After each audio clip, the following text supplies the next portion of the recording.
Good morning, Papa Jax! Ito na ang inyong inabangan, ang may wagang tanong. Morning. Morning! Sir, alam ba ng asawa mo kung magkano bike mo? Hindi pa. Hindi pa. Ikaw, sir, alam mo ba ng asawa mo kung Alam na. Pumayag? Pumayag.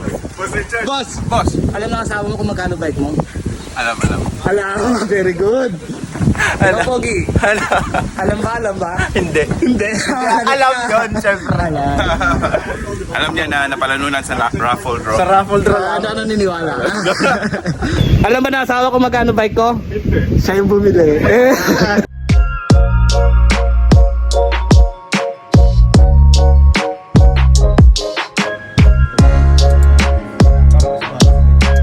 Sabi talaga ni Kaya Karen, ayoko na mag-bike, gusto ko na lang mag-alaga ng has.